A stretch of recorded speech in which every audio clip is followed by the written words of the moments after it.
Durante la evolución de nuestra vida, constantemente surge una pregunta: ¿cuál es el objetivo de nuestra existencia en este planeta? Esta pregunta que se ha repetido durante miles de años. En la India se le conocía como Dharma. ¿Cuál es mi Dharma? ¿Cuál es mi objetivo en esta vida? Pues bien, esta pregunta ha sido un cuestionamiento durante miles de años. Y Aristóteles, filósofo griego, mencionaba que el objetivo principal del ser humano era la búsqueda de la felicidad. Para buscar la felicidad se requiere tener pensamientos sanos. Tus pensamientos es lo que tú eres. Quiero con esto explicar lo siguiente.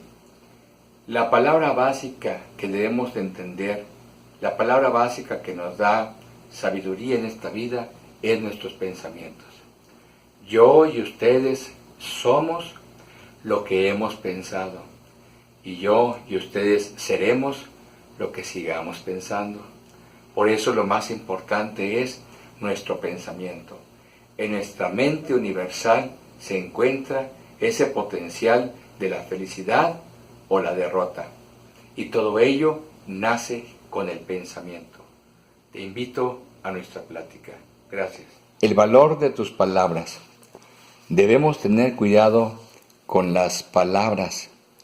Las palabras no son más que la expresión del pensamiento.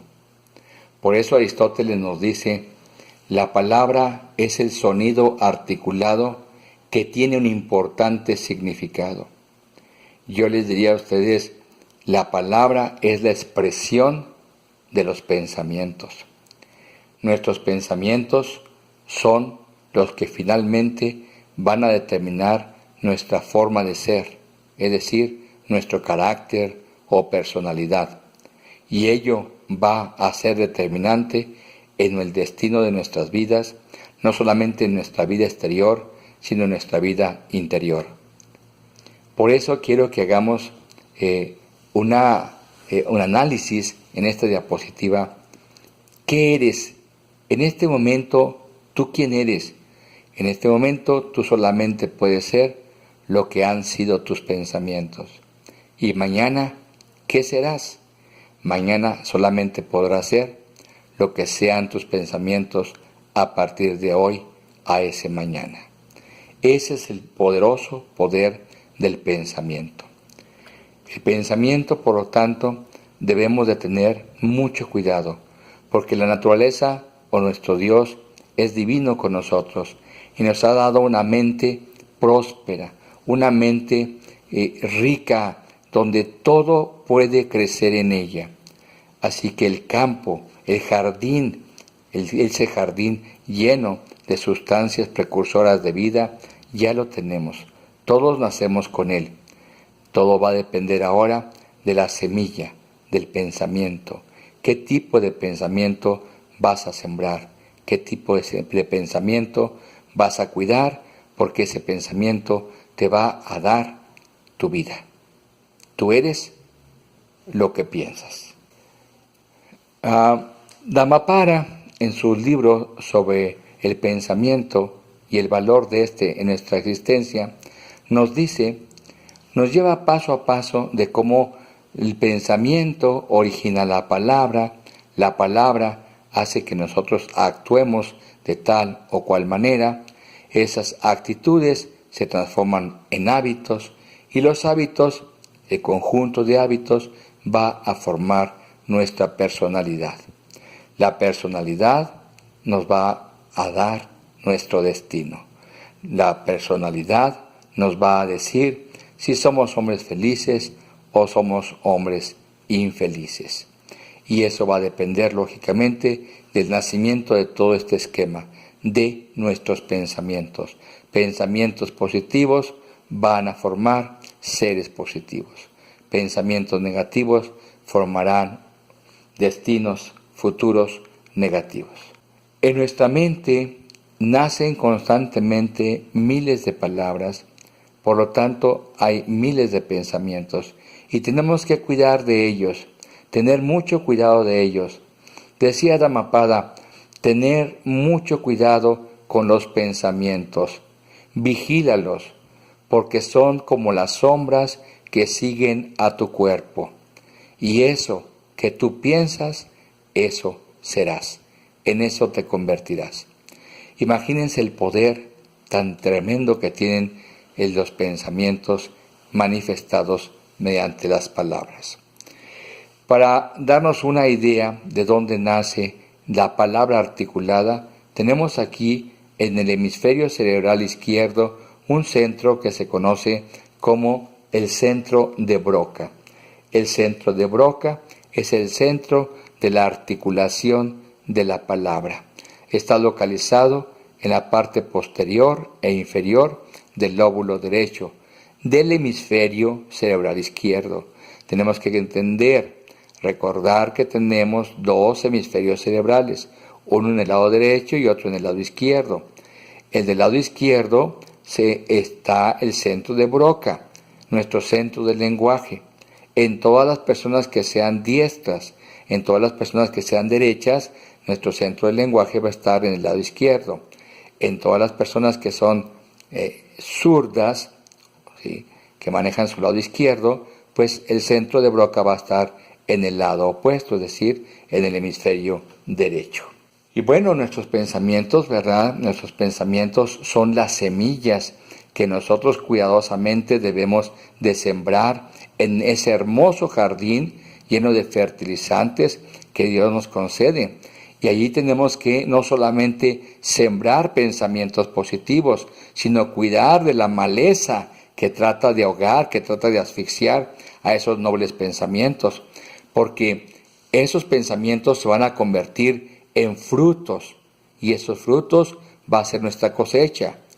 Y yo no quiero verlos caminando, haciendo gestos, chupando limones, cuando podían llevar algún fruto dulce. Ese jardín nos va a dar cosecha. ¿Pero qué tipo de cosecha? Lo que sembramos. Solamente lo que vas a cosechar, lo que sembraste.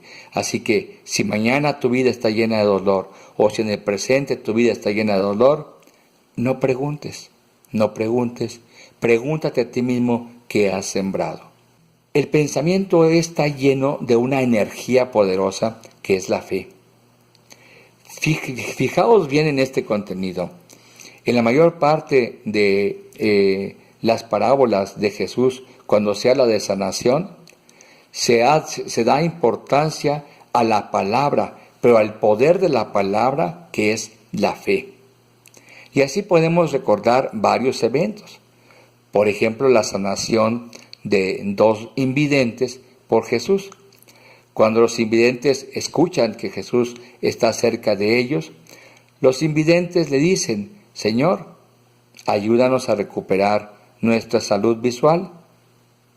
Antes de hacer cualquier cosa, Jesús les pregunta: ¿en verdad creen que yo les puedo regresar su vista? A lo que ellos dicen que sí.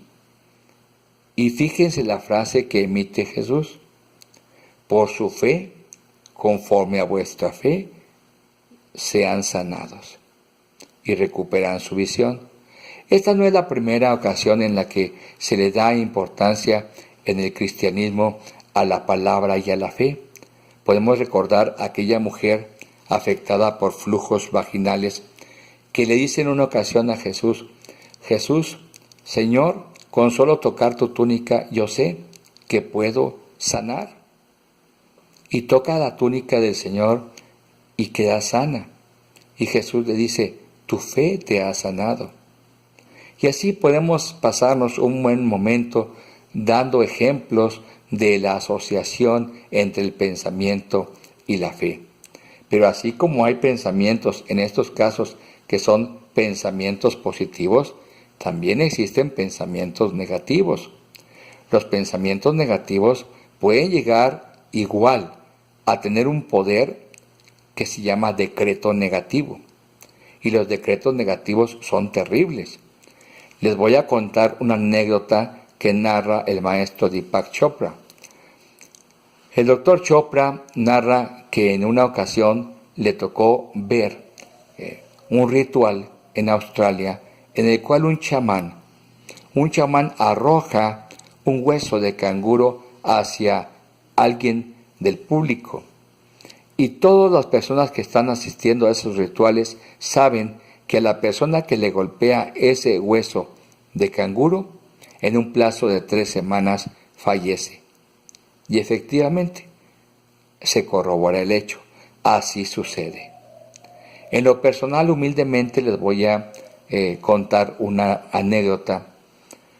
Como médico, me toca ver a una persona que venía de medio rural. Esa persona enfermó súbitamente después de haber discutido con una curandera de esa región. Y la curandera le había amenazado con que esa persona en un plazo de 3 días estaría muerta. La señora empezó a sentirse mal las primeras 24 horas, acude a los servicios médicos, donde se le hacen múltiples exámenes y no sabíamos realmente por qué esa señora estaba en ese estado tan delicado, puesto que no había ninguna alteración física, anatómica, fisiológica aparente. Y así como se le había pronosticado, la señora al 3er día, al intentar pasarle una sonda nasogástrica, la señora fallece. Fíjense el poder de la palabra utilizada positivamente en los milagros de Jesús para la sanación y las anécdotas que le hemos contado, utilizando un decreto en forma negativa que puede acabar con tu vida misma. Tus pensamientos son tan poderosos y se manifiestan con la palabra. Así que el poder del pensamiento es la palabra. Y si tú crees en esa palabra, pues puede ser para tu bien o puede ser en tu perjuicio. Por eso, con sabiduría, el maestro Buda siempre decía, los 3 pasos para convertirte hacia una disciplina, hacia un iluminado, es guardar silencio. Guarda silencio cuando estés aprendiendo. Guarda silencio al reflexionar sobre lo aprendido. Y finalmente, en silencio, aplica lo que aprendiste a tu vida. Y cuando no tengas nada positivo que decir, mejor mantente en silencio. Ya nos dimos cuenta de que las palabras son nuestra glorificación o son nuestra miseria humana. Por ello, tened cuidado con el uso de las palabras. Las palabras utilizadas con todo su valor negativo pueden convertirse en decretos y esos decretos negativos estigmatizar la vida de por siempre. Es decir, la gente, por desgracia, que está más aferrada a los apegos son las gentes en infancia. En infancia y también, pues lógicamente, cuando carecemos de creencias sólidas. Por eso, los decretos son peligrosos. Algunas veces nosotros, como padres de familia, hacemos pequeños daños, pequeños decretos, como los más comunes que ustedes conocen y quizá han practicado. Por días, semanas o meses le dicen a sus hijos, no te mojes porque te vas a enfermar, no te mojes porque te vas a enfermar. Y bueno, el niño se moja y se enferma. ¿Qué pasa? El decreto es tan poderoso que disminuye las defensas, sus defensas de sus glóbulos blancos y caen enfermos con la menor toque de lluvia. Otro de los decretos importantes y frecuentes es el andar descalzo. A la madre, al padre o a ambos no les gusta que el niño ande descalzo, y no andes descalzo porque te vas a enfermar, y lo repiten de tal manera tan vehemente que queda grabado en el niño como un decreto. Bajan sus defensas cuando el niño lógicamente pisa descalzo y pues lo tenemos de ahí en adelante con cuadros de infecciones frecuentes por disminución de defensas por un decreto mal manejado. Bueno, si tenemos nuestro jardín universal dotado por nuestra divinidad para poder colocar en él todo lo que queramos, pues tenemos el libre albedrío para poner pensamientos positivos, sabiendo que el pensamiento positivo va a ser o va a ocasionar el triunfo, nuestra felicidad, Por el contrario, el pensamiento negativo es el progenitor de todos nuestros males, de todos nuestros fracasos. El hombre sabio llega al estado de conciencia, y el estado de conciencia, cuando se alcanza, es simplemente iluminado. ¿Por qué? Porque en estado de conciencia uno aprende a valorar el tiempo, y el tiempo solamente puede ser valorado en el aquí y en el ahora. Eso es vivir. El hombre en estado de conciencia no puede robar. El hombre en estado de conciencia no puede humillar, no puede asesinar, porque sabe que al hacerlo se está asesinando a sí mismo, se está robando a sí mismo. ¿Sí? Pensamientos positivos, futuros destinos positivos. En un experimento hecho en Japón, hay 2 ocasiones en que se ha efectuado este hermoso ejercicio sobre las emociones y los pensamientos positivos. El doctor Masaru Emoto hizo un experimento en el cual sometió varios recipientes de agua a emociones positivas y a emociones negativas. Y aquí tenemos lo que él encontró. En esta diapositiva ustedes están viendo un cristal de agua que parecía ser un diamante o una piedra preciosa. Pero ¿qué pasa cuando esta misma agua es sometida a pensamientos y emociones negativas? Pues vean ustedes cómo se deforma, cómo parece pues una figura prácticamente sin forma, amorfa, ¿verdad? Y aquí sale una conclusión muy importante. Imagínense ustedes, si nuestros pensamientos y nuestras emociones le pueden hacer esto al agua, ¿qué podrán hacerle con un cuerpo humano? Tenemos que entender que nuestro cuerpo humano está formado en las diferentes etapas de nuestra vida por diferentes porcentajes de agua, desde un 80% de un niño recién nacido hasta un 60% del adulto o adulto mayor. Pero en todas las situaciones de nuestra vida es mayor la cantidad de agua que nuestra masa, que nuestra materia. Por lo tanto, los pensamientos y las emociones se transmiten a través del agua y pueden alterar el funcionamiento de nuestras células y los órganos intracelulares. James Weiss, en el siglo XX, considerado como el padre de la psicología moderna, él llegó a la conclusión donde nuestra vida puede cambiar si logramos cambiar nuestros pensamientos, nuestras emociones. Por lo tanto, solamente vas a cosechar pues lo que sembraste. Nuestra mente, como lo mencioné hace un momento, es un jardín. Así que tenemos que escoger bien las semillas que son nuestros pensamientos y cuidar de todo aquello que pueda intervenir en una mala semilla. Una mala semilla dará un mal fruto y no esperamos eso de la vida. Somos hijos de Dios, tenemos divinidad y todos tenemos derecho al éxito y a la felicidad. Aquí hay una frase budista muy hermosa que yo la empiezo al revés. Primero, tú creas, pero lo que tú creaste en tu vida interior o en tu vida exterior, fue porque tú lo creíste. Nuevamente vean el énfasis que se le hace a la creencia, o sea, a la fe. Y esa creencia nace de un pensamiento. Tú lo pensaste, tú lo creíste, tú lo creaste. Y quiero finalizar nuestra plática diciendo un comentario muy hermoso. Nuestra mente es capaz, a través del pensamiento, a través de la palabra, de formarnos un cielo, de darnos una gloria, de liberarnos. O bien lo podemos convertir en nuestro amo de la prisión. Tú decides.